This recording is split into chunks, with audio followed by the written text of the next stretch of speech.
Welcome back, Dodecadorks. We're the 12-sided guys. I'm Matt, and I'm playing as Dirk. Yeah, that's right. We have Sabrina as Nora. Oh, hey there, folks. Jordan as Sorik.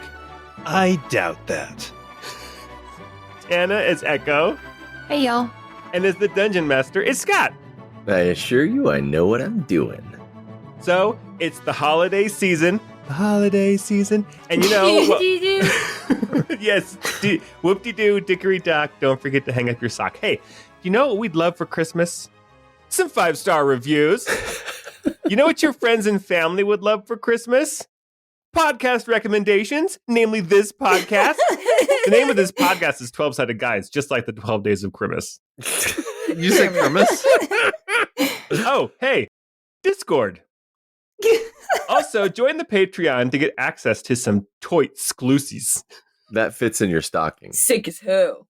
Did you know that at $10 or more, you get access to the wiki and it's crammed full of DM notes and maps? I use it all the time to keep track of names, locations, and NPCs and not have to take my own notes like a chump. Sorry. Anyway, if when you were 10, you tried to convince your mom to let you take a yoga class so you could learn to breathe fire and throw crazy stretchy punches, then this podcast is for you. It's Reaper's Requiem, episode 8.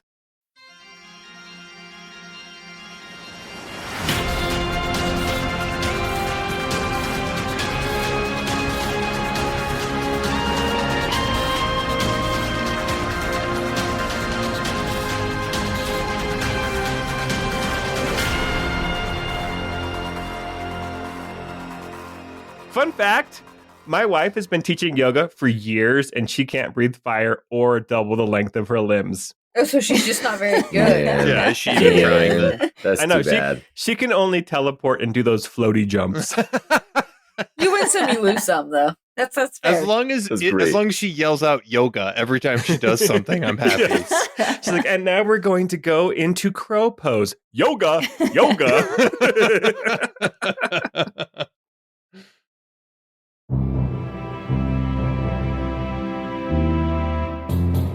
Last time we were together, we spent an entire session in the bar. There was lots of conversations, both with the Duke and with some of the other patrons. There were chicken fingers. There were chicken fingers. There was an excellent menu. There was some great music. A discussion with a troubled priest of a different faith from Nora. There was a discussion with a troubled homeless man that had some package explicitly for Echo. There was some discussion with the Duke and with Denny about a meeting coming up, not tonight, but tomorrow night, with the Duchess Viessa Morent. And there was also a cute little gnome girl that hit it off with Dirk and with Echo, and they had a fun little conversation. Can you help me get to school, please, mister? She wants to be a wizard. Little gnomes wanting to be a wizard. 10 out of 10. Yeah. Love them. Oh, yeah. Trustworthy. No roles needed. There was also a suspicious elf that the group had been keeping their eyes on.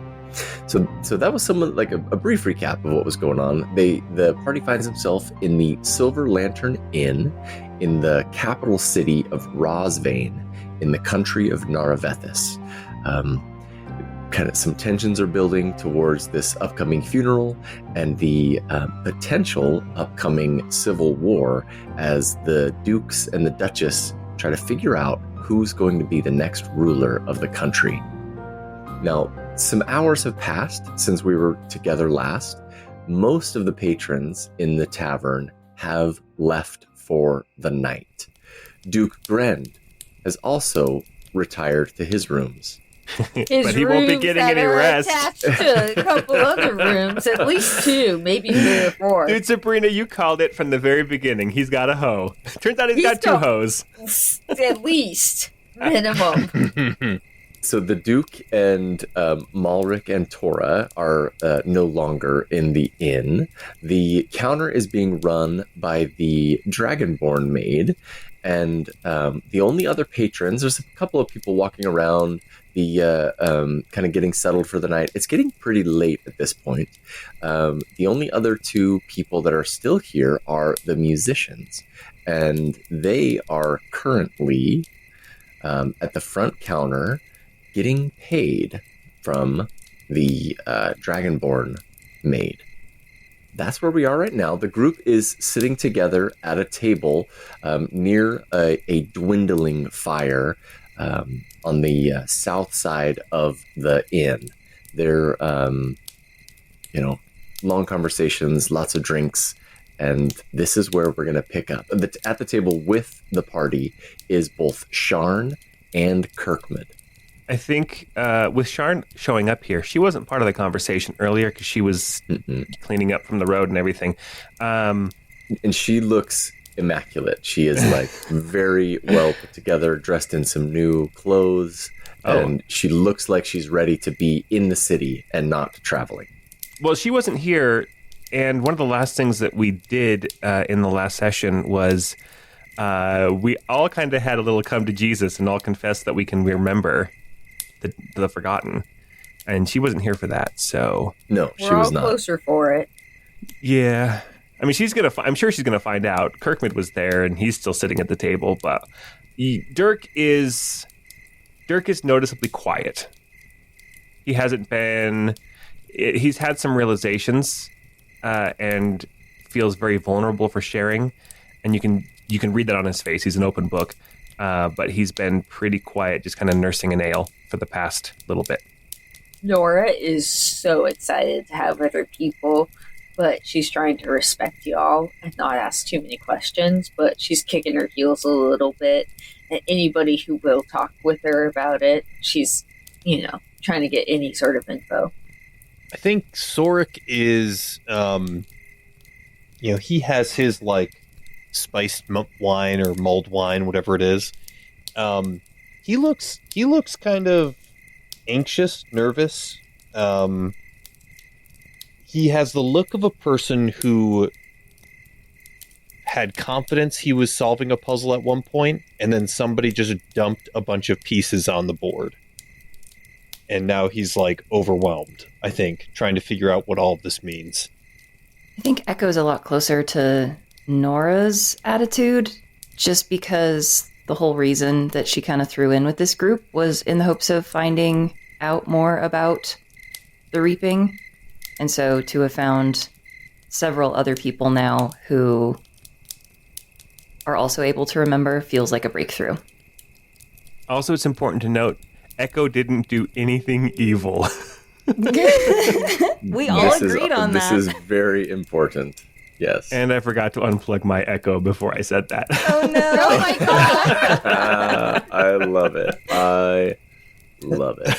Okay, so I think with the night kind of winding down, Dirk will say, I'm really interested in seeing what those scandal squires are printing after midnight tonight, but until then, Nora, would you mind, can we have a little chat, just the two of us for a bit? Would that be okay? Yeah, of course, although I kind of thought all our secrets were out in the open. But yeah, no, of course, yes. This isn't so much a secret, this is, you're a priest. You counsel people, right? Like chanters counsel people? Some of them do. Yeah, I think I have some counseling in me, but nothing too crazy. Okay. Well, I think that Dirk would just maybe move away from the table to maybe this table in the corner over by the stage, now that there's nobody on the stage, but just kind of go sit there by a window. Have a little one-on-one conversation. You can't move through Sharn. Yeah, the map is so specific, which is cool, but also... You should be able to go through the tables at least, but the people, they're impassable. Yeah. That's fair. Yeah, Nora will kind of come sit down and say, What's going on, Dirk? What does it mean to have the attention of one of the Forsworn? I know they're not evil, but I feel like Nemea has her eye on us. And in particular, me. Well, you are quite a lot to look at, Dirk. You know that cloak you have? That cloak we found? Yes. The gentleman upstairs wouldn't have liked it much. Do you remember what the book said? Like, that whole sequence, that whole dream is kind of foggy, but do you remember what the message was when you found that? Not specifically.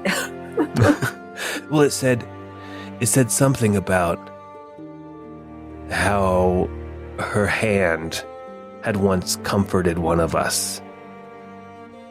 And it wasn't until we were sitting around the table that I realized that might be me.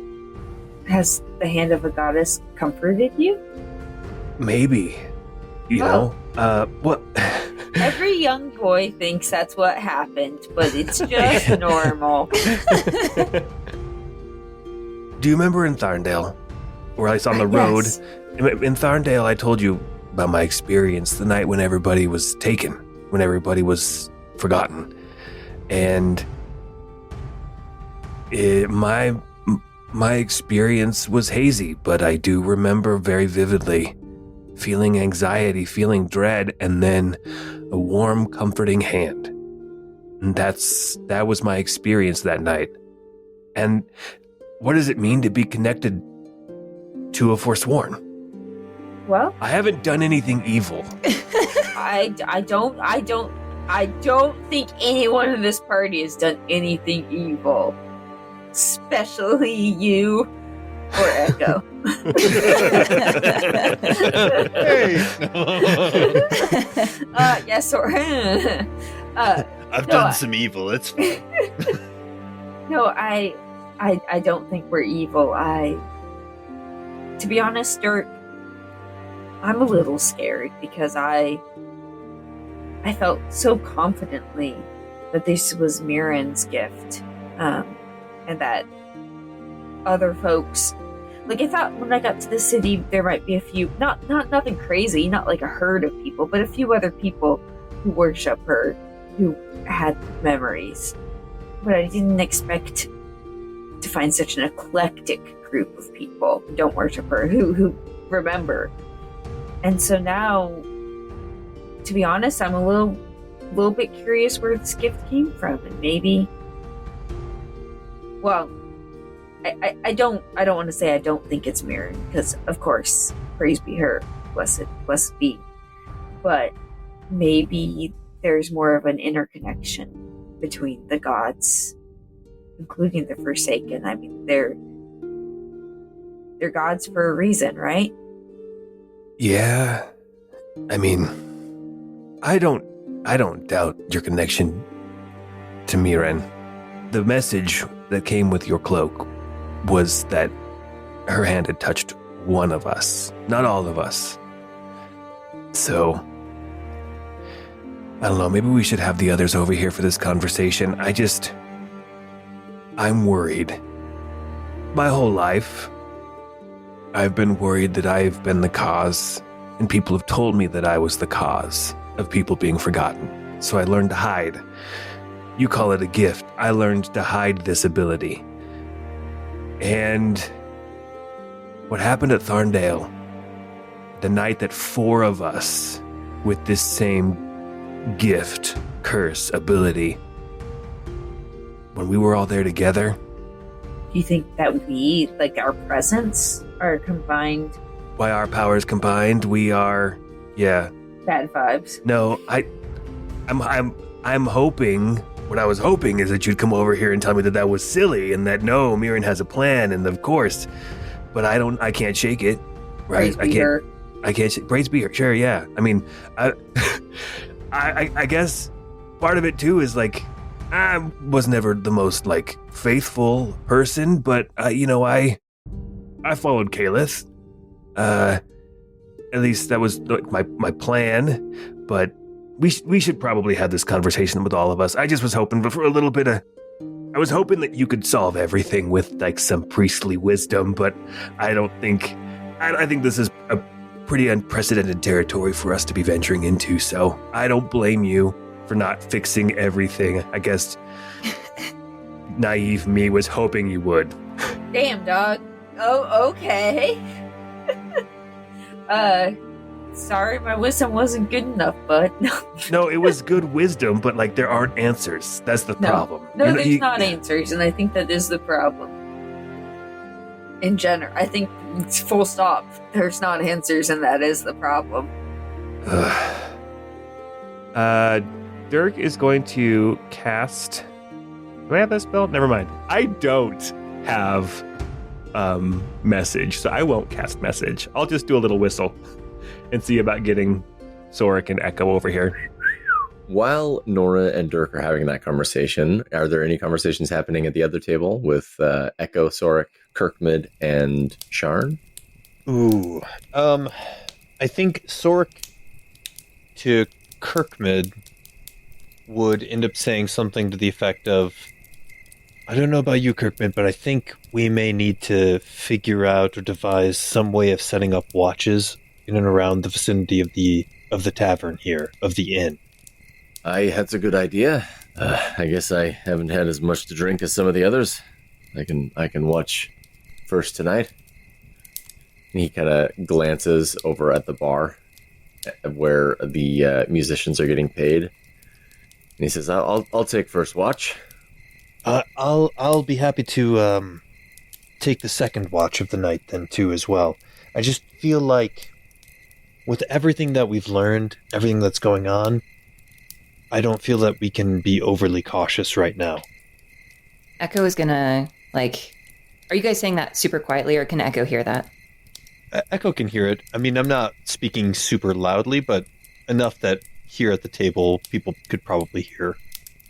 Okay. Echo is going to go over to Sorik and say, I know we're kind of breaking with tradition in that Dirk usually gives you the stuff that I find, but I feel like maybe you could use this more than I could.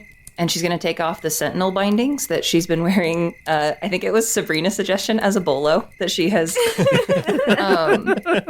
carved as the little bolo knot. She's carved like a really terrible looking beetle as like the thing that holds it. And she's going to hold it up and like motion for Sorik to bow his head so that she can put it over his neck. Oh.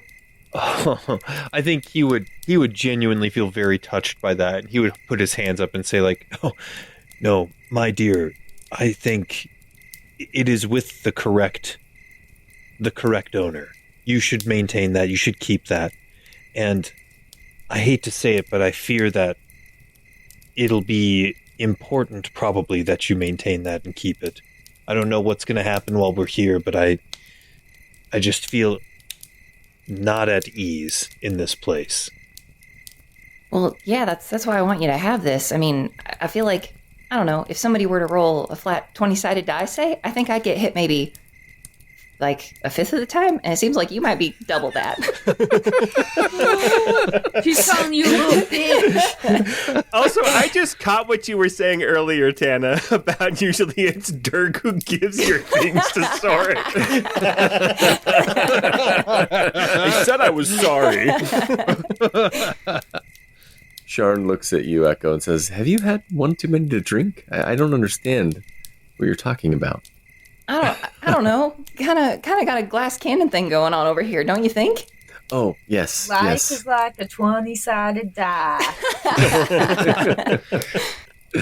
I am appreciative, but I think for now I'd rather you keep it with you, and I'll just try to do a better job of making sure I don't wind up too much in the line of fire.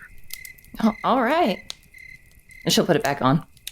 It's very kind of you, Echo. It speaks a lot to your character to be willing to offer such a valuable and rare artifact as that, but I do truly believe that it is best suited with you at this time. At this point, Dirk calls to the rest of the party, but something else calls your guys' attention as well. The two musicians have finished their conversation, and they open the door to leave, and as they're leaving, Denny enters the inn opposite them, and they leave and close the door behind, and Denny kind of looks around at the room and kind of the dying fire, and he makes eye contact with you, Sorek, and he starts walking directly to the table to meet with you. I think I'll turn to everybody and be like, I'll be there in a moment. Echo will make her way over. Okay. Who all did you call over, Dirk? Oh, just the Rememberers. Got it. That's our new party name, the Rememberers. Oh, the Rememberers. Cute. I do not like that name, but go ahead. The Memberberries. The Rememberberries. The Memberberries. You remember? I remember. So Denny walks up to the table and he kind of looks around. The common room is empty except for you guys and the maid at this point. And he kind of lowers his voice a little, and he says, I've been chatting with some of our contacts in the city, and there's lots of movement. Of course, Duke Culver and Duchess Marent have their eyes and ears moving about as well, so we have to be careful of spying and counter-spying, of course, but there's something troubling as well, and it lines up with the strange person that you mentioned, Sorek, that you found in that cave. There seems to be a group of people... Spiders with shoes. Yes, spiders with shoes. Now, there seems to be a group of people wearing ill-fitting clothes, preaching on street corners, saying odd ramblings about being prepared for the end. Was Denny here when we were talking with the homeless guy? No, he was not. Okay. I want to fill him in on that. Just kind of like give him the rundown.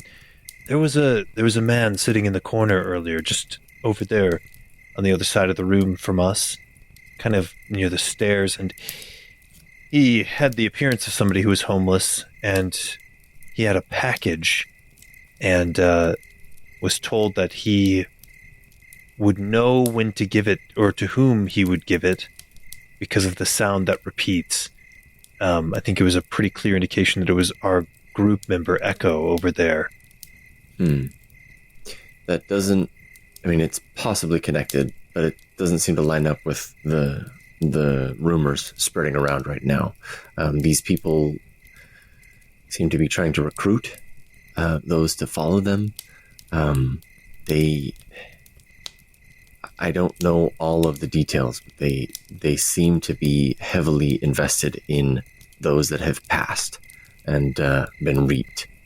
I suppose you're right. I don't see an immediate connection either, but at the same time, the similarities between the behaviors of this man and what you're reporting from the streets are too great to dismiss out of hand. I don't know what this portends. I don't know what that could mean, but if there is some sort of a connection, I guess we should just be aware that these events may not be totally separate. All of this makes me feel there are too many coincidences. There are too many things that are lining up for this. The reaping of the king, the reaping of the entire town with our duke in it. The fact that we have somebody in our midst here, Nora, who can remember the reaped. An unprecedented thing. No one's ever heard of that before. Yeah. He doesn't think that Denny needs to be aware of the fact that all of us now know that each of us can remember. Sure.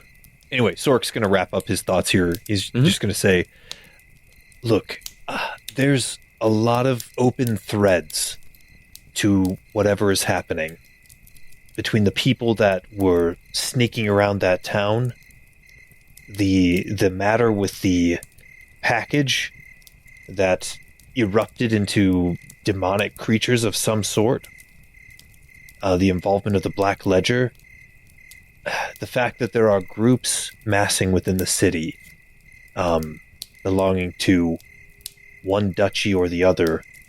We don't know with whom or to whom they are allied. I feel like we are on top of a powder keg right now. I think we need to be careful. I think tonight we should watch the streets outside the tavern and take turns to make sure that we are well secured. And then I would almost do everything I could to encourage the Duke to get out of the city proper, and to travel in for any required meetings that need to take place. But perhaps I'm being overly cautious. But you know me, Denny. I'd rather be overly cautious than foolhardy. Well, I appreciate caution. Sharn asks, she kind of interrupts the conversation. She says, weren't you planning to investigate the meeting site as well tonight? Oh, yes, indeed. We need to investigate the meeting site.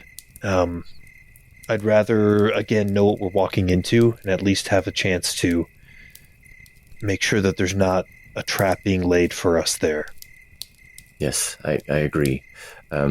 Denny looks at Kirkmud and Sharn and says, why don't you guys stay here? Sorik and I can go and check it out. That works for me. Allow me to speak with my companions over there for a moment, and then I'll go with you, Denny. Of course. And with that, Sorik will join the others. Was there anything of note that you guys would have said before Sorik showed up? I think Dirk would have just been sharing with Echo kind of the realizations that he's had. Not the whole conversation that him and Nora just had, but basically kind of the conclusions, right? Like, we don't know. God isn't real. There are no easy answers.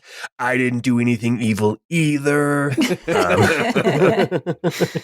But basically his fear that he is connected to Nemea somehow. I have to wonder, though. I mean, that priest, the Silurian one up there that Nora and I chatted with, he made kind of a spooky point. He said, what if, gods can be forgotten?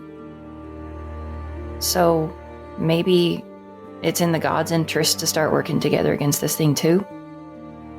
If the rest of the gods are working together, who are we to fight that, right? I get the feeling like we're supposed to do the fighting for them. Maybe. If that's the case. Or at least maybe that's their intention. I feel like I've been enlisted. So, Scott, looking at Nemea, we touched on it just a little bit last time. Just again, brought up the fact that Mirren and Nemea are two different gods. Do they get along at all? Ooh, that's a great question. Make a religion check. Okay. And Nora, if you're making this check, it will be easier for you than for the others. Ooh, nat 1 for a 5. You know what? No. I'm going to take a calming breath and try real hard. Damn, well, Dora rolled a 9, so that's crazy. Oh, okay. So now it's a 15 for Dirk. And Echo rolled a 19. Okay. So Nora, you know that they do kind of share like a little bit of an overlap with some of the their interests and some of the tenets of like the faith to both of them. Mirren is more about remembering the lost, and Nemea is more about keeping the remembrance to yourself. You're not aware of any like alliance between them. Tana got a 19 and Dirk got a 15. Yeah, if I got did a 15 pass the check? I just need to know, because if it didn't pass, it doesn't use my second wind or my calming breath. So, you would know what Nora knows with a 15, but nothing really beyond that. So I would say that's like a fail on that. Okay. All right. So you can keep the ability for later. Echo, you know that sometimes the Forsworn, it's not that they're strictly evil. Now, some of them are more evil than the others, and sometimes they do get along with the Ascendants.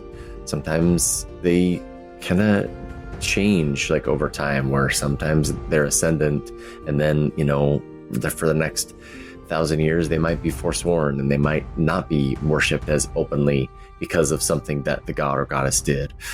Mirren and Nemea sometimes are allies, but sometimes work against each other. I would pass that on to the group then. #sisters. Yes. Yeah. Yeah, because I do remember last time you did mention that Nemea didn't fall; she just retreated and got weird. Yes. Which honestly, same. We all did that in high school. Oh yeah, we all need to go through. And then a she phase. came into her own in college. How does Celira fit into all this? Because if we found a Celiran cord that indicated that somebody was aware of potentially our arrival or the reaping happening. Well, clearly the Celirans are having these dreams of forgetting their goddess. I can't imagine that they would have ill will against us specifically. Well, if they're all having the same visions or dreams, wouldn't that imply that it's coming from Celira? I mean, my assumption when you share that story is that Celira is afraid of what could happen and is warning their clergy, preparing them for what could happen, for something they might need to try to stop. Well, I definitely think we should talk to, what is her name? Selvina, the Mirren Temple lady who I need to talk to. Mm-hmm. I think that she would give us a lot of good insight on this. Celavia. That's what I couldn't read my writing, sorry. It's all good. It's like a really fancy way of saying saliva. Actually, now that I look at it, yeah, it kind of does say Celavia. I just, wasn't sure what that Y was. Any other conversations you guys want to have, or do you want to head out with Denny? Are we all going with Denny or just Sorik? Whatever you guys want to do. Okay, last time Dirk tried to go somewhere he wasn't invited, he got kicked out. Well, I think Sork would say to everyone, I'm going to go with Denny to do some reconnaissance and kind of surveil the area that the Duke will be meeting with the Duchess later on. If any of you would like to accompany me, you're more than welcome to. I don't know how dangerous this will be, hopefully not at all, but I can always use a hand. Well, you can never trust these hoes. I'm definitely down to go with you. I think I might be a little too loud. I'm not the most agile, and then I look down at my bright red outfit and say, or inconspicuous. So I think I just might post up in front of the Duke's door and put some cotton in my ears so I don't hear all the banging and screaming.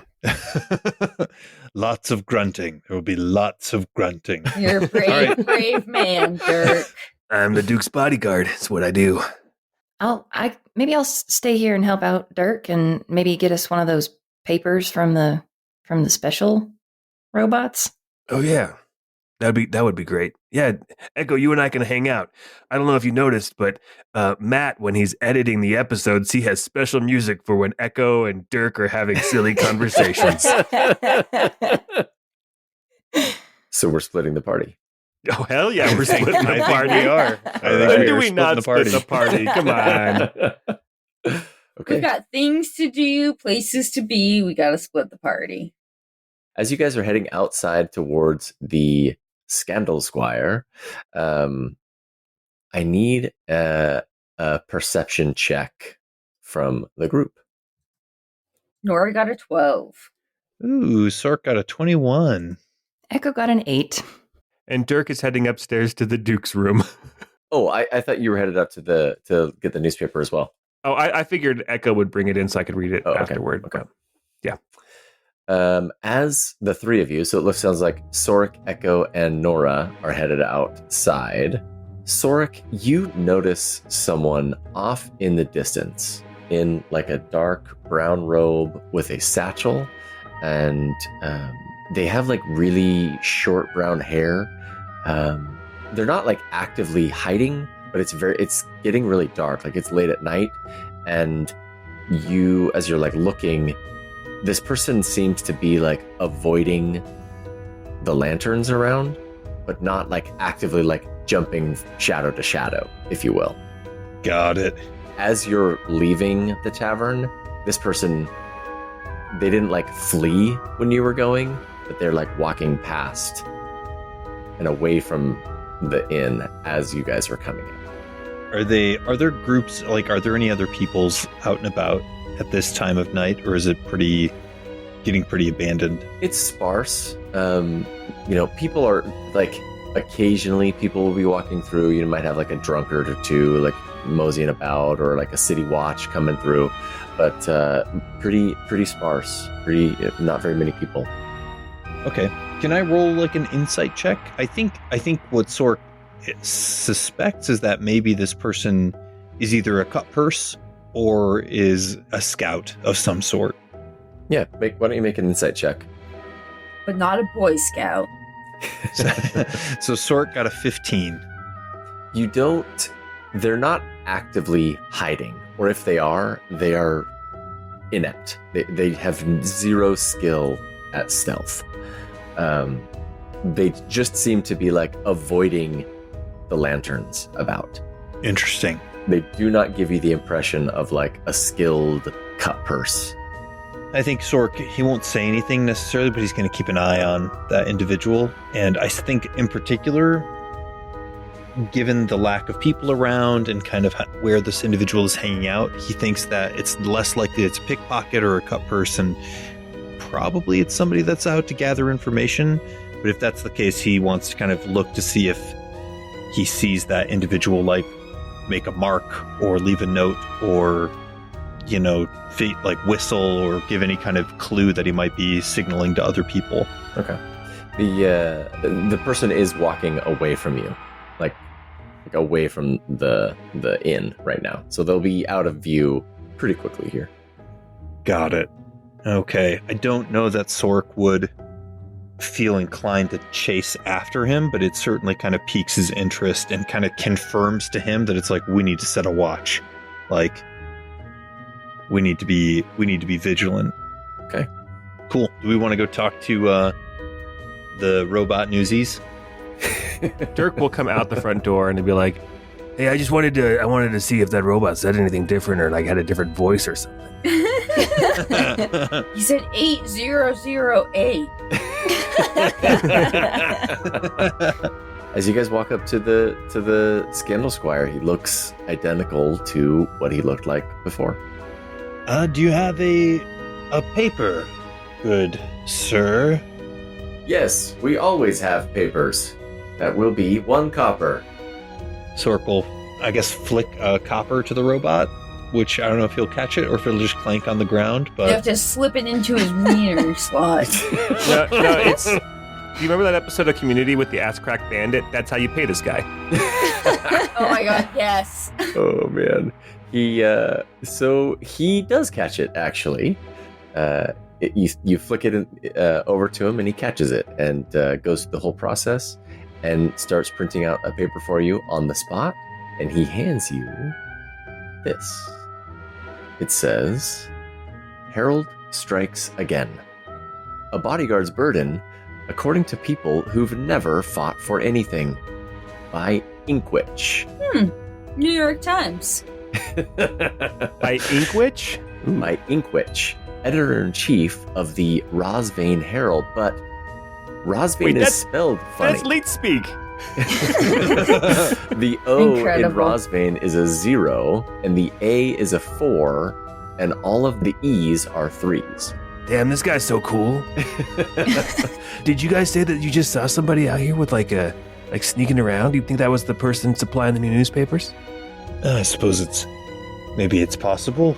Was that the Inkwitch? I gotta meet that guy. The article says, "The Rosvane Herald would have you believe Duke Grend is some oafish brute who stumbled into power by accident. Their latest piece, titled A Bodyguard's Burden, oozes with perfume and condescension, 2 things you will not find in Ravaloon. Let's be clear. Yes, Grend used to be a gladiator. Yes, he is as subtle as a cart fire. But at least when Grend swings at someone, you can see it coming. That's more honesty than most nobles manage before lunch." Hell yeah. Meanwhile, Duchess Vayessa Morent of Senvara, praised by the Herald as graceful and tactful, once spent 47 gold on a teacup cozy. Her so-called tact mostly involves pretending not to notice the pour from the window of her 3rd bath. And Duke Culver Varnmore of Velmirith, the Herald calls him a man of vision, which is true in the sense that he is out of sight. Reports say his ship vanished off the coast of Velmirith weeks ago. Ooh. The Herald insists he's on a diplomatic voyage. We at the Rosvane prefer the term lost again. Again? The original article ends with, few here expect the bodyguard of yesterday to hold the throne of tomorrow. Funny thing, those same few have never held a sword, a shovel, or an honest thought in their lives. So, here's our take. The Duke and Duchess may play their games, but if Grend is ever in the pit again, at least he will know which end of the spear is his. Can Duchess Morent say the same? Editor's note. She probably has someone hold it for her. Ooh, that is scathing. I Damn. like this ink witch. Yeah. I'm so glad there's a second paper to combat the propaganda. I am too. Oh, man. This is Radio Free Rosvane. Yes. Well, this is good to know. At least sounds like there are people rooting for our good Duke Grend. Unless this, of course, was Denny's doing. Of course, it also means our enemies are even more aware of us, since I don't think the Duke had great ambitions, but if people are writing think pieces about him, he's definitely going to be in the line of sight. Denny is with you guys, by the way. Denny, was this your doing? Oh, me? No. I don't have a hand with the pen like this. Well, interesting to say the least. I hope that the Duchess doesn't take offense to it. It'd still be good if we could make some sort of an alliance with her, but I do feel like we need to treat her like a viper and hold her at arm's length if we have to. According to this newspaper, she probably wouldn't want to come, within arm's length of us anyway, since we smell like horses. We smell like horses? Oh, yeah. Oh, no, Echo, I was meaning to tell you this. You smell like extra horses. You smell like 2 horses. Bonus horses. There is a bath at the end. Yeah, it's nice to take a bath first thing in the morning, so. We'll teach you how to scrub behind your ears. I mean, I'm assuming she knows how to scrub behind her ears, right? Do you not? That's making an ass out of you and me. She's still wet behind the ears, right? Yeah. You at least know how to take a mountain man bath, right? That's just where you go out in the pond and just scrub your hair. Where do y'all think I come from? Not your pits and your I feel like that's the most important part. We call those ones whores baths, I believe. Anyway, I was just kidding. No, we smell like the road. We haven't had a chance to clean up yet, so I was making more of a comment about how she sounds pretty frilly and decadent, according to this ink witch's opinion. Well, if you were raised in high society, I suppose you might be a little frilly yourself, too. But all the same, I think you are correct. As Dirk looks at his clothes, and he is wearing the frilliest clothes in the group, too. So. The most frilly. Very true. All right. Well, that was really interesting. I'm going to head back in, and I guess I'll listen for the room the Duke is in and post up for the night. All right, we'll go to the secret garden, and try to scope it out. Okay. Best of luck, Dirk. Be on your guard. Echo's coming with me too. You should encourage her too. And yeah, as well as you, Echo. Be on your guard. And also to you as well. I haven't multi-classed into Bard yet, so there's no inspiration. Just really bad at inspiring people right now. All right. So I'm going to move you guys over to a new map. I'm going to put everyone there. Dirk and Echo are ghosts. That's right. Dirk and Echo are ghosties. So the Thornhold Athenaeum is a library in Rosvane. It's one of the main libraries. It's not affiliated with a school of magic, but it is a repository of knowledge. The streets are getting dark. It's pretty late at night at this point. Sork, you can see better than both Denny and Nora. Denny and Nora are kind of reliant on the lanterns that are about. There are 2 on the main street as you're approaching this library. It's just south of your inn, not too far, maybe like a 20 to 30 minute walk from the Silver Lantern. It's a C-shaped building, so there's like a central courtyard with like a grassy area and some bushes and such. The building is a C shape, and then in the middle of the courtyard is like a small 20 by 20 building in the middle of the courtyard as well, with big double doors on all of the cardinal directions. There's doors kind of on all sides of the building except for the far west one. You guys are approaching from the east, so that's kind of the front of the building there. It is a shorter building than you would expect. From the reputation, you thought it might be like the big grand library, but it's actually a single-story building, where some of the surrounding buildings are a lot taller than this one. But this is supposed to be one of the better libraries in the city. This is the intended meeting place, and the impression that you got. You were supposed to meet at midnight tomorrow night, so in like 24 hours, in that central building in the courtyard. Let's survey this area a little bit and understand where the potential ambush or threats, if they were to come. Maybe we can scout out what a good escape route might be for the Duke. We can see if there's any hidden passageways or anything of that nature. Be on the lookout, so that way we can be prepared when the time comes. Should we approach the courtyard, or should we just pass the building? I suppose that probably doesn't hurt. People already know that we're with the Duke's retinue. I suppose they would expect to see us coming. But we could try to sneak in if it's all the same. Actually, if I can, allow me just one moment. And kind of reaching with his right hand into his coat, he's kind of thumbing the pommel of the Blackmere family phase blade, and Sork's eyes kind of fade black for a second, and he is using his Mind of the Conspirator ability. For 3 hours now, he has a telepathic link with Nora and with Denny. Okay.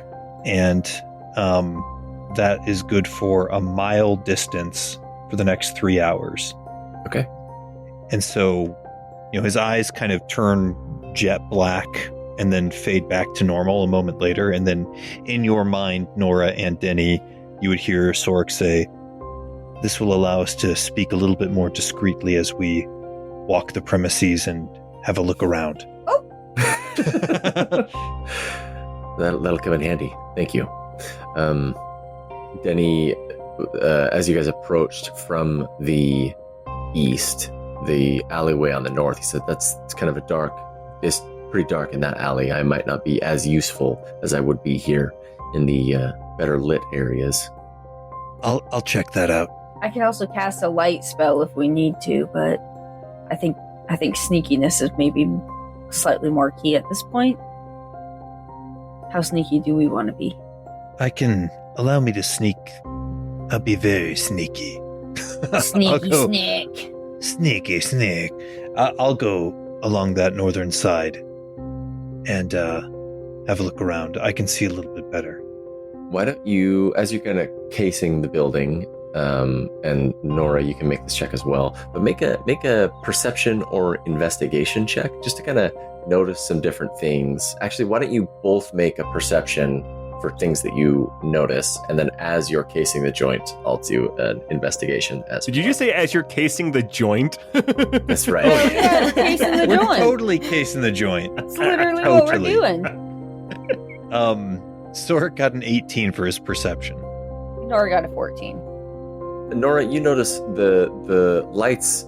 There's lights on throughout the courtyard. There's a couple of lanterns that are attached to the building, and then there's some lamps kind of on the roads, and there's like a bench. It looks like a place that people might congregate during the day, maybe, you know, to stroll through, or, you know, sit and read a book, that sort of thing. Well manicured, well maintained, lots of bushes and greenery in a city that's like a lot of it is paved. Sorik, you notice that and maybe you notice this just because your vision lets you see beyond the darkness, but there are lights that are out on the far southern side of the courtyard. And you notice that all of the other lights are lit except for one here on the south, and on the far west side of that courtyard. Got it. I'll note that and say that mentally to Denny and Nora, and say, lamp on the south side of that courtyard is out. I suspect the one on the western side may be out as well. Just be careful in the shadows. Denny walks up to Nora and starts walking next to you, and he says, I think we'll be less suspicious if it looks like we're having a stroll and I'm making a confession. Nora will kind of, not like in a romantic way, put her armor like next to him, but like more in like a guiding way, like a priestess would to like a supplicant, and just kind of put her arm next to his and say, yes. As he's, you know, as you're walking, that's kind of the vibe that he's trying to go for. So are you trying to be stealthy, Sorik? Yeah, Sorik is going to try to be stealthy along this top part. Okay. If you're okay with it, he's going to use kind of two. So he's going to use his Fiosrock Burst of Clarity for his stealth to see if that helps him be a little bit more stealthy. Okay. And then as he investigates, he's going to use up another one, I think, to fuel his investigation. Got it. Okay, got a 7 for his stealth. Ooh. But with his Burst of Clarity, he got an 11. Nice. Okay. You are walking through the streets, walking through the alley. Okay. And then, do you want me to roll an investigation as well? Yes. Yeah. As you guys are looking around the building and trying to figure out what you notice. Yeah. Give me some investigation checks. Okay. Ooh, he got an 18 investigation and then a burst of mental clarity from his Fiosrock ability of 6, so 24. That's more like it. Nice. Nora also Solid. got 24, but it was a net 24. Oh, wow. shoot. Okay. Ooh, snap. A slut's 24. Oh my gosh. Okay. So I'll give you guys different information just based on what you guys are doing. So we'll start with Sorik. Sorik, you're walking around and maybe like peeking through some of the windows. You can see like a little light in there. It seems like the ground in that room is like tile, like purple, like designed tile work. You see rows of bookcases with lots of books. You don't see anybody actually walking around though. This looks like one of like a front room and like a library section. There's not offices, but there's lots of seating, lots of like display cases, that sort of thing. Doesn't seem like there's anybody present there. As you start rounding the building, the first window that you come to, and then as you go a little bit further south towards like the middle of that far western wall, you see light in a room. There seems to be a gentleman sitting, and he's at a small desk. He's an older elf, like a very, very old elf, kind of slicked back, like thinning gray hair. He's got some spectacles that like hang loose over his nose. He's wearing just kind of plain brown, like a brown coat, that's really long, and a small vest. He's sitting at a table, and on the table in front of him is a large tome, and then he has some blank sheets next to it, and he seems to be copying. So he's looking at one of the tomes, and then he's like writing pages and writing the exact same thing in another edition of the book, or copying another copy of that book. Seems to be closed, like the library is not in use right now, but at least one person is still on the premises that appears to work here. Got it. I think using that telepathic connection, Sork's just relaying kind of these bits and pieces like cliff notes to everybody, like older elf, looks like he's transcribing and copying one book to another. He's in the, western room. I can see him through a window. Haven't seen anybody else. So, Nora, since you're on this side and you're investigating and kind of looking around, maybe it's something in the air feels off, but maybe it's Maybelline. It could be Maybelline. It really could be. As you're thinking about it, and maybe you're considering, this is new. This is probably new to Nora, but you're thinking about spying and counter spying and how could you use magic or divine spells to gain information. And it occurs to you as you're walking through that there are spells of scrying, that you could set something up beforehand and eavesdrop on a whole conversation from very far away. And it's not that hard to set something like that up. I mean, that's not a terrible idea. So if you were trying to eavesdrop on a conversation that you're not supposed to be a part of, you might go beforehand and arrange to be able to listen. Denny nudges you towards the courtyard and he says, should we stroll around in the dark? In the dark. Yep, seems like a good idea. I'll follow your lead. Hell yeah. As you come to the into the courtyard, it's pretty dim, but you can see a little bit now that you're getting a little closer. And there's light from the moon. You can see a little, you can see the grass. And now that you're closer, you see the lanterns that aren't lit up.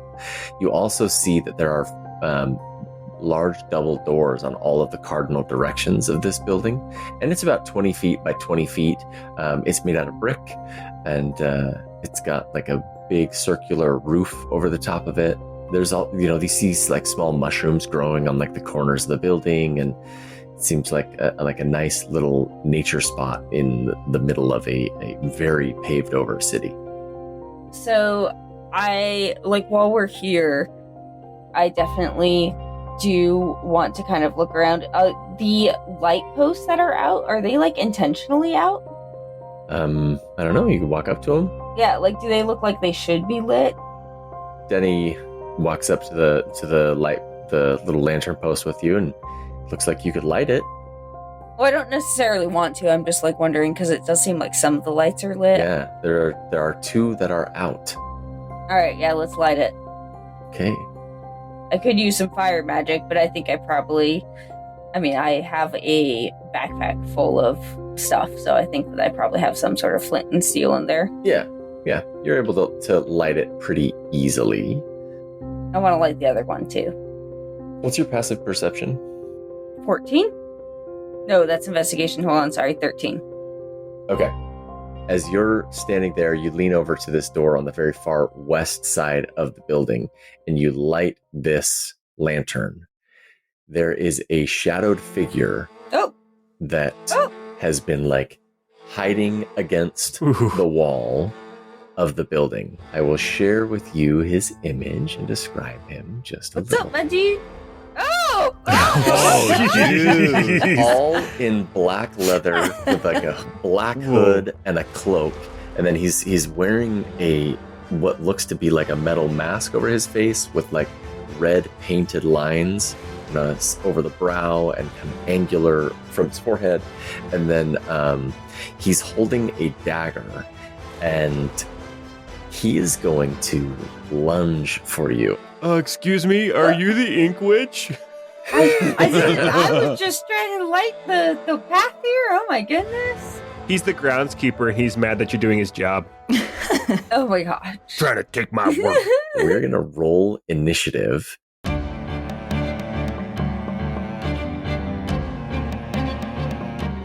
Dora rolled an 8. Sork got a 15. And Dirk's butt fell asleep sitting on the chair back at the inn. Nice. So now he's standing up and stretching. Love it. All right, so Sorik, at this point you had been walking back around the building, and because of your telepathic link, I'll say that you're aware of Nora being startled, so you know that something is going on. So we're going to start at the top of the initiative with Sorik. It's your turn. All right, Sork will move the 15 feet to the corner. I still can't see. We'll go another 5 feet. 20. Okay, I'll take another couple steps that way to kind of see if I can get a better view. Mm-hmm. And then I probably can't hit him with a dagger, can I? Yeah, he's still a little too covered. Here's what I'm going to do. I'm going to use my Fiosrock Cognitive Overwhelm ability. With this one, he has to roll a DC 11 intelligence save, or he will kind of feel mentally overwhelmed and will take 6 psychic damage. Oh no, I rolled a 12. He adds 0, so I got a 12 on him. Does he still take damage, or is that... No, he's saved. It's a cantrip. So Okay. All right. So that doesn't do anything. But that is, I think, is that all I can do for my turn? Yeah, I think that's it. It looks like you're in the bushes. You could use your bonus action to hide, I think. Do you have the cunning action yet? Oh, I do. Yeah, I'll do that. I'll hide in the bushes here. Snack. Yeah. So from Sorik's vantage, he's still on the eastern side of that little courtyard. You can see Nora near a double door on the far western side of the courtyard. She's about 50 feet away from you. And in between you is this dark leather-clad individual. And now it is Nora's turn. All right, Nora is going to try casting command, and she's just going to say, "Hey, come here," and try to get him to approach non-threateningly. Okay. So it's a Wisdom 13. Okay, he adds a 1 to this. Oh, he got an 11. So he failed. Nice. I want him to walk up to me, and I mean, I can't get him to drop his weapon, I think one want of him the to commands approach. you could tell him to drop his weapon. I believe Yeah, one but of I the think commands you can is only do one. So I want him to. I was gonna say, "Hey, come here, okay. come here, you kid." All right. Anything else on your turn? Nope. I just want him to stand there and not do anything. Okay. All right. Denny, it's his turn now. Denny's gonna run up to him, and he pulls out his rapier, and he's gonna make an attack. Let's see. That actually hits. Way to go, Denny. I mean, I thought we could tie him up and question him, but okay. Yeah, Denny just went at it. Sorry. No, it's all good, Denny. You do you, bud. You can't tell Denny what to do. You That's can't right. control him. That was my bad. I wasn't clear on the instructions. That was on me, dude. He rolled max damage, so he actually did 9 damage there. That is Denny's turn, and this brings us to the dark individual. He takes his full turn walking towards Nora. As he's walking, he shouts, "We've been made! But made what? We've been found out! Oh, you've been made a fool. Yes!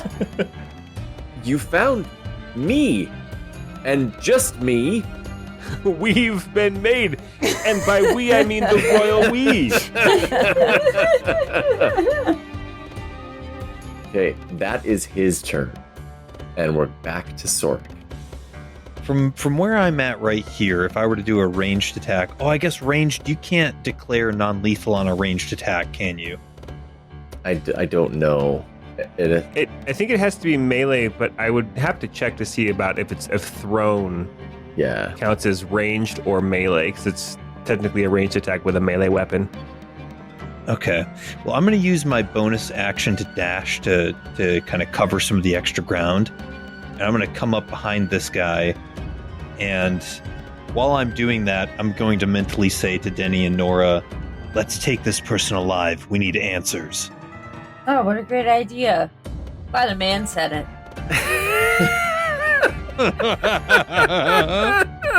All right, so I'm going to pull out my short sword and attack non-lethally at this guy. Yeah, you'll get advantage because you beat his passive by a lot. Understand? Oh, cool. Okay. It's a 16 to hit, That hits.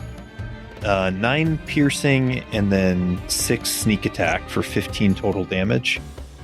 Ouch. He's hurting. And I think with my light weapon property, can I use the Nick feature to whip out the dagger and also attack once? Is that allowed?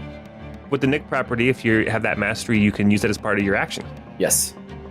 20 to hit for only 3 more damage. Okay. You hit hard there.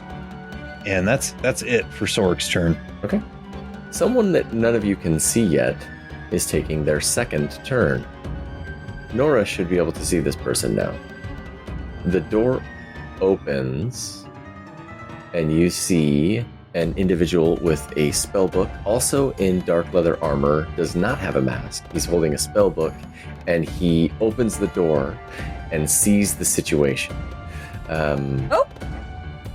He starts muttering a spell. And let me measure this out. It's a 20-foot cube. Oh, I don't like the sound of that. A 20-foot cube, kind of centering in between Sorik and Nora.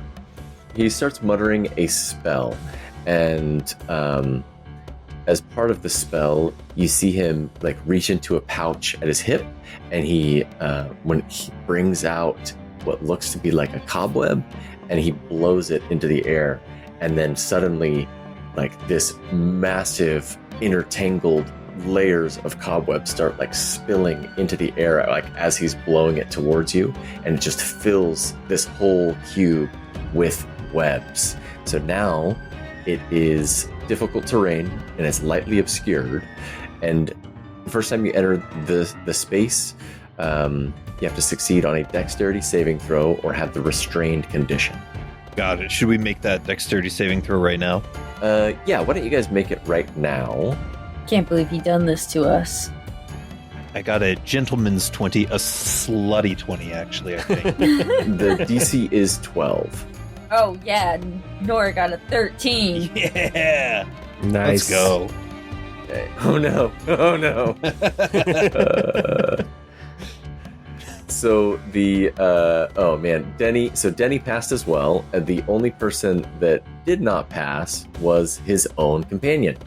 That didn't go how I'd hoped. Okay. Get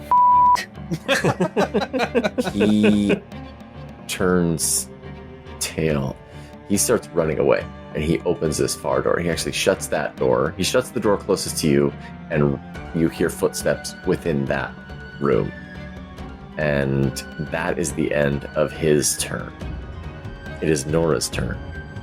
Okay, can I go to that door? Because I passed my check, right? So I could... It is difficult terrain, so you'd have half movement. So you'd be able to get to that door, and then your turn would be over. Okay, can I see if it's locked?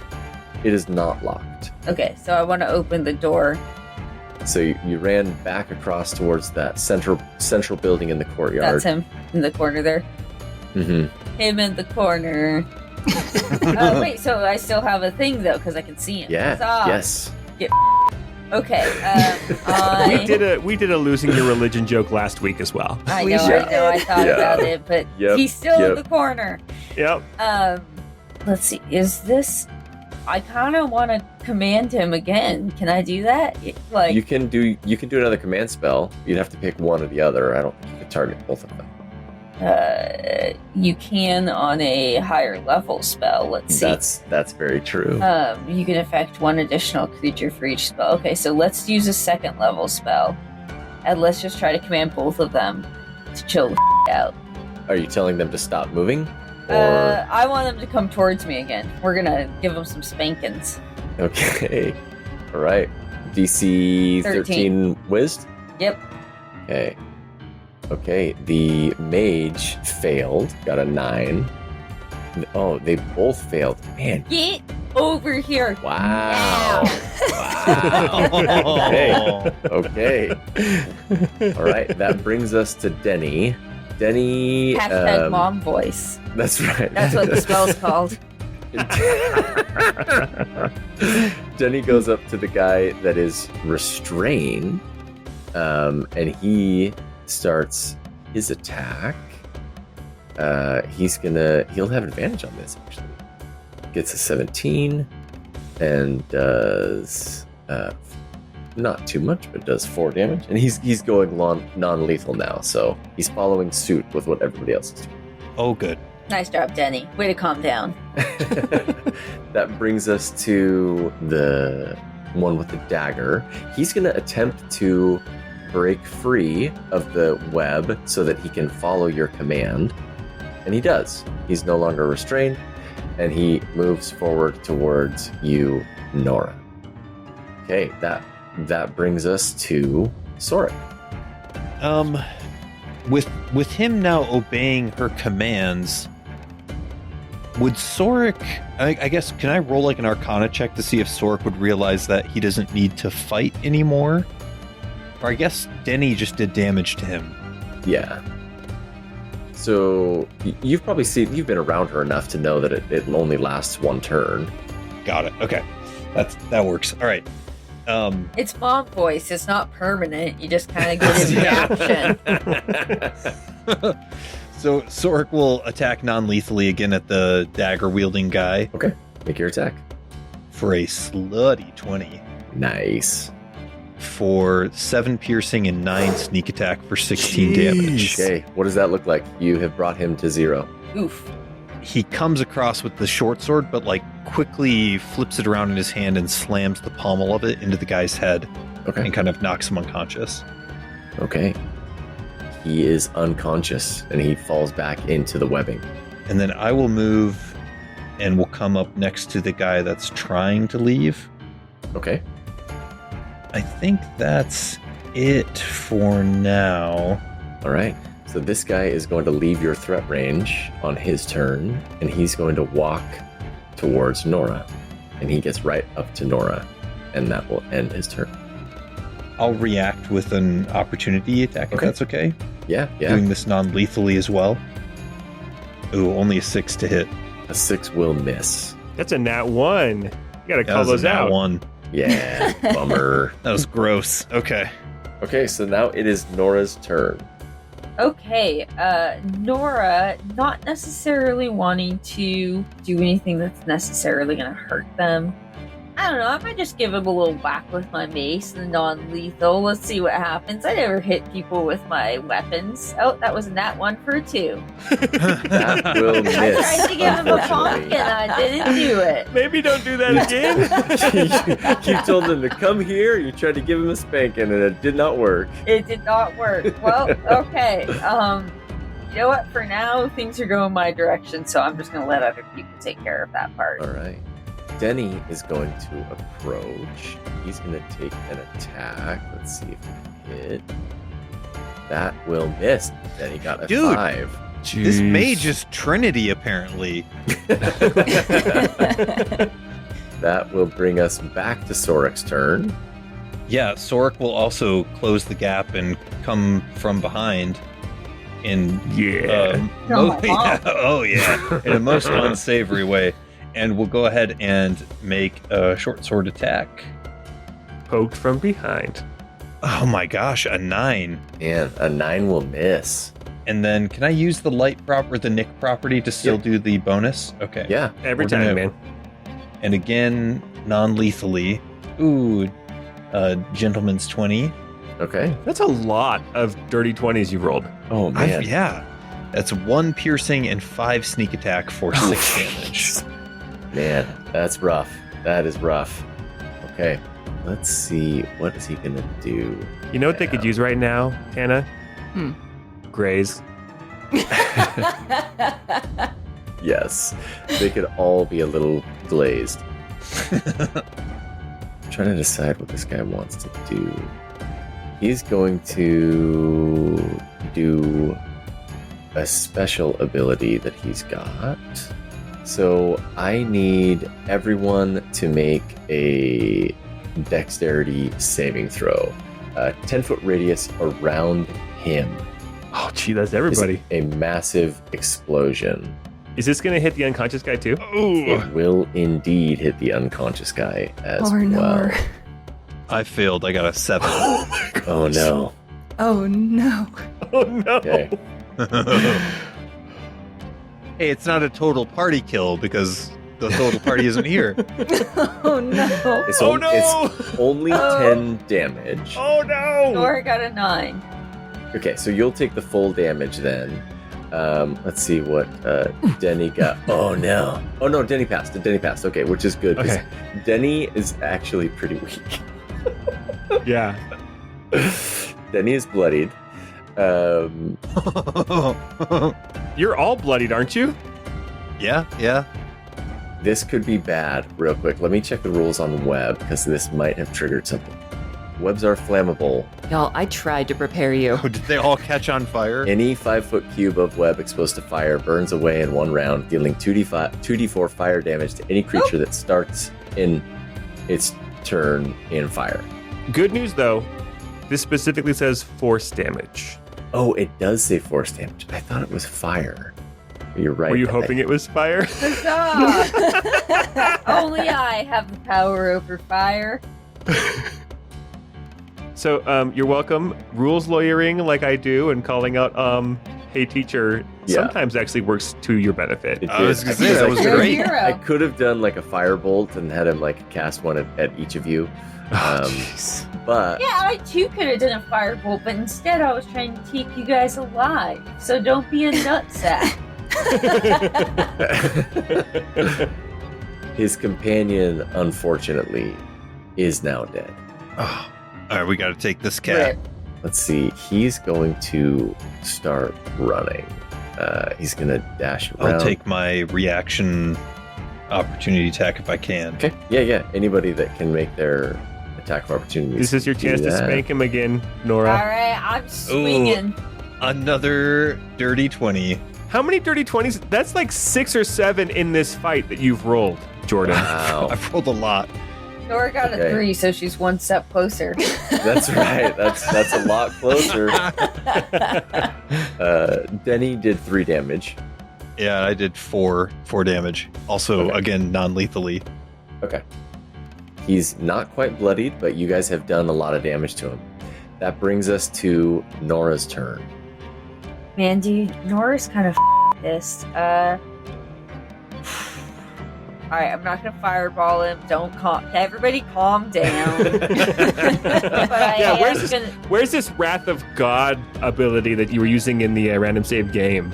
I was just gonna say, I am gonna use my channel divinity to do my Radiance of the Dawn. So I'm gonna whip out my little brooch and a bit of flash of light for 30 feet.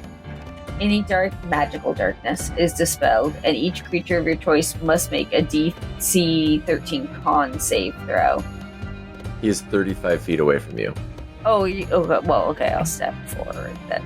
Okay. What does he get if he fails? 2d10 plus 3. Okay, That's so 20 damage. he passed. I got a 20 on the save. So does he take half? Half as much. Yeah, half. I think you can leave my token there. I think she jumped on my back like piggyback style. Yeah, Okay. sorry, I didn't mean to do that to you, dude. Nice. But- Nice. Okay. Anything else you want to do on your turn? Wait, how much damage was that? It was just 10 because he passed. Yeah, so she rolled. Dude, 10 is great still. Yeah. Level yeah, 3? Solid. He is bloodied now. Yeah, no, that's all I can do. All right, Denny is on Denny's turn. He's gonna run up. He's slowed from the difficult terrain, so that's half of his movement. He can get to just to the other side of the Soric Nora piggyback situation. So he is closer to the mage, but not quite there. In fact, he's actually going to move. He's going to get the rest of the way up to the guy. Now that brings us to Sorik again. All right, Sorik will go ahead and kind of cut off the person's escape route and will make his attack with the short sword. Okay. A 24 to hit. Again, this is non-lethal. Okay. For 11 total damage, 6 piercing and 5 sneak attack. Okay. That's a big hit. And then he'll use the Nick property to attack also with the dagger, not lethally. Okay. A 19 to hit. That hits. Jeez. This is your day, Jordan. I'm doing great today, guys. Man. Oh, except And for then this just one damage with the dagger. Okay. Oh, man. He's hurting. He's hurting real bad. That brings us to him. Man, what is he going to do? Turn around and apologize to me right now. That is such mom energy. That is a thing that could happen. Instead, he's going to. I need Sorik. I need you to make a DC 12 Wisdom saving throw. Ooh, okay. Oh, got another slutty 20. Wow. I have slutted up You all over those slut. 20s. Man, he tried to cast Hold Person on you and did not work. He's gonna run 30 feet, so you'll get your attacks of opportunity again. Yes. Come on. Non-lethal with the short sword. Oh gosh, only a 7 to hit. Come on, Denny. that misses. Come on, Denny. No, Denny only got a 9. Denny no. missed as well. Okay, that brings us to Nora. Man, I don't want to have to kill this dude. Needs must. Okay. I mean, yeah, Nora's gonna step forward outside of this building. I don't know, as far as she can to get close to him. And then I think at this point, she's gonna do a level 2 guiding pull and just say, it, bud, sorry, you shouldn't have been a piece of shit. So that's a 17 to hit. Oh yeah, that hits. Alright, and that is 17 damage. Wow. What does that look like, Nora? Pries him up from the inside out. Oops! Just shrivels. Didn't Just quite mean to do that. Sorry, guys. My bad. Just like Wrath of God shrivels. and- Like boils and Yeah. frogs for some reason. Inside out. Just, yeah, literally. His firstborn dies like 3 cities over. Didn't quite mean to do that. Was trying to Timmy, just point him a little bit. I tried to spank him a few times and that didn't work, so Oh, I man. overcorrected. And that we are going to cue victory music.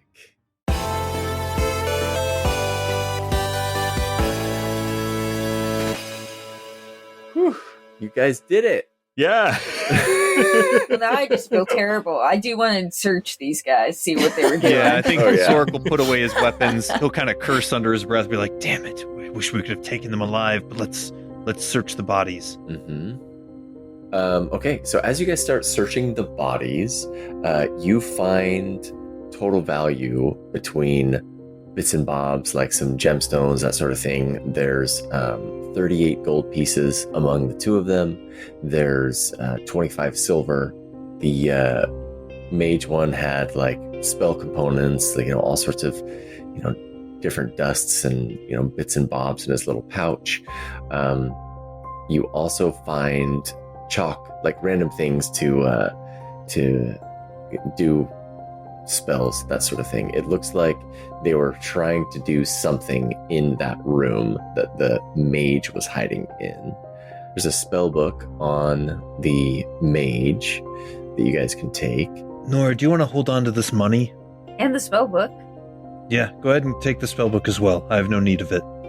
The more roguish one had a couple of vials of some like black liquid on his person as well. I'll take these. Little sticky icky. I'm guessing that's going to be a poison of some sort. Yep. A little nighttime drinking. Mm-hmm. Yeah, something like that.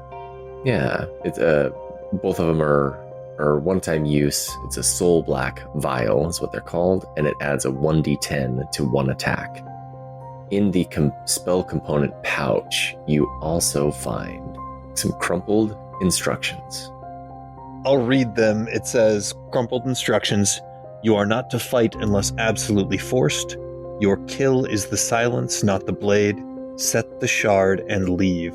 If the Duchess or Grend arrive early, keep the rafters and remain unseen. Do not speak to them. Do not interfere. Should probably find that shard. Set the shard and leave. Huh. I don't know what that could be. Is that a spell? Is there a spell called, like, the shard? I believe that's when you think it's just going to be a fart, and then you got to change your pants.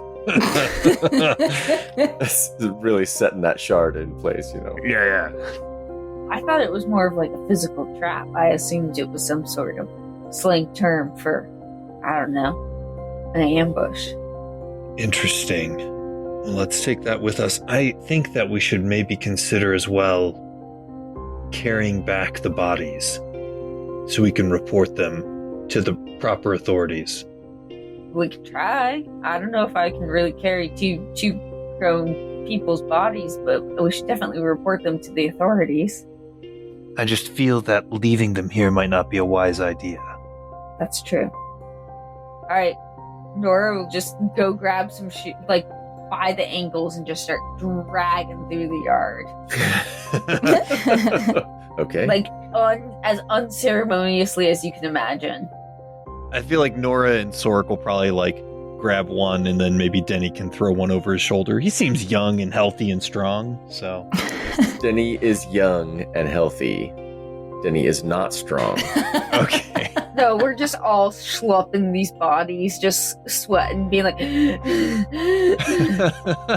are like, what's that you're carrying there? Is that a jarred dead body? I love it. No.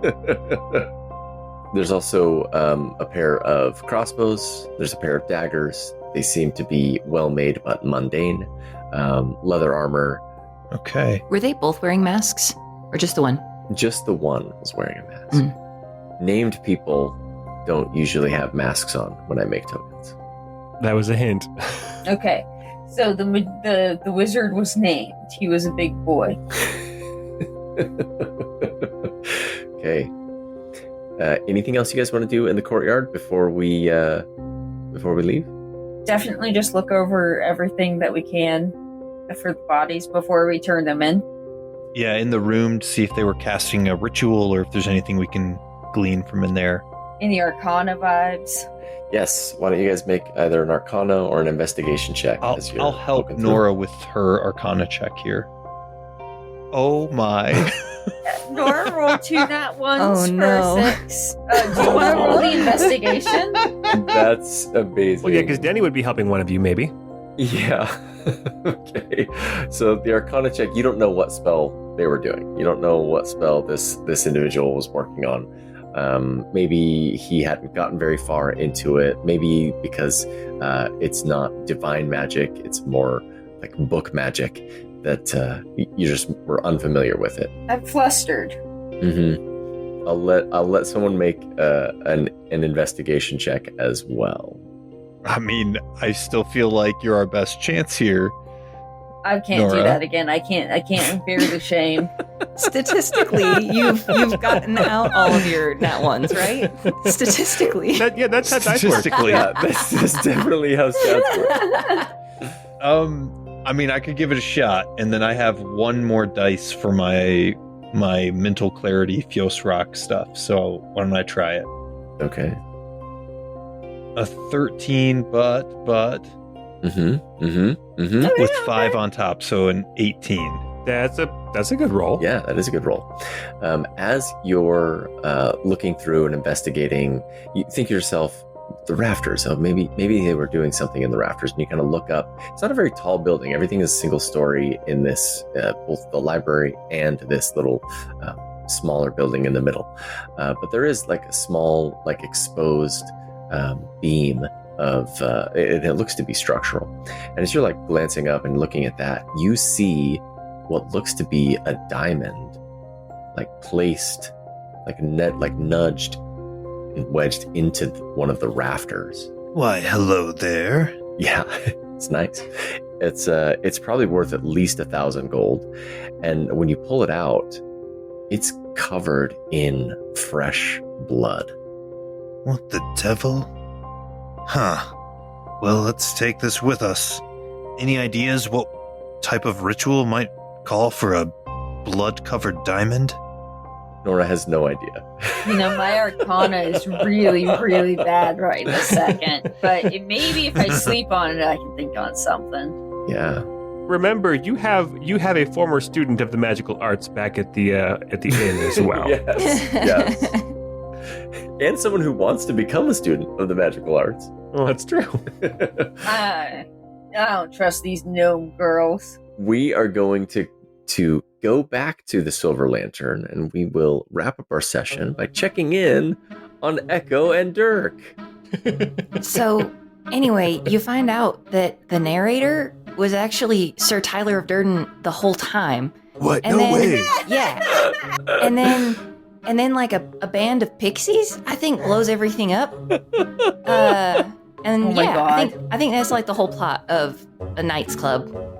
That is, my mind is blown. Like, my mind is blown. At first, I'm like, oh, that sounds so cool. I want to, like, get in a ring and just punch people to let out all the anger. But, man, that's really toxic, isn't it, when you really stop and think about it? Yeah. And Meatloaf was in it? Oh, man.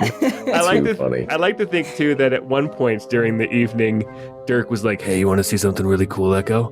Yeah. Here, take my axe. Go hide it anywhere in the inn, and I bet you I can find it.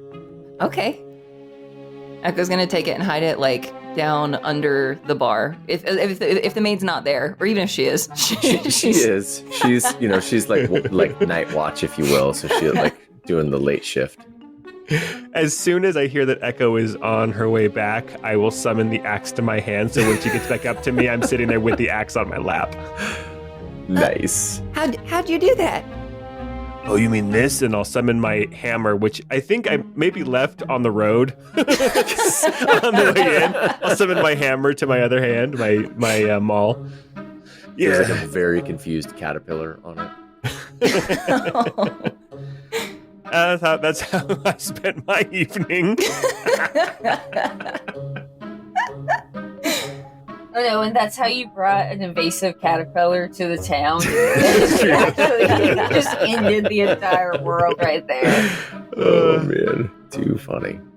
Is there anything that you guys want to be doing at the end? Hey, Echo, Yeah. do you think Nemea's bad? Do you think it's bad that Nemea touched me? I mean, Oh no. Not that way. I could just hear Nora. I could just hear how she would have reacted and if she'd been here. I mean, I don't know much about the gods and their ways, but I mean, I have to imagine that the Forsworn aren't evil, right? None of them. Are any of them? I think some more than others, maybe. Which one specifically do you think is maybe more evil than the others? Well, I know specifically Nemea's more like just kind of fallen out of view. But I don't know. I mean, isn't like Thorn Woundkeeper all about like revenge and like treachery and stuff? Yeah, but I mean, vengeance can be righteous, she says a little defensively. Oh, yeah. I mean, definitely. I don't know. I didn't do much worship, right? It was a pretty secular orphanage I grew up in, so I don't know. I was asking Nora before you came over too. I've been told that I was cursed before. People have been afraid of me before when I've been more open about what I can do. And now to say Nemea's interacting with me, Nemea's communicating with us. Somehow she gave us a boon that Nora's now wearing. Like, it just feels maybe they were right. Do you feel cursed, Dirk? Do you feel like it's a burden to remember the ones that nobody else can? Not on its own. I think it's a blessing. I think that I don't know what I'd do if I didn't have that.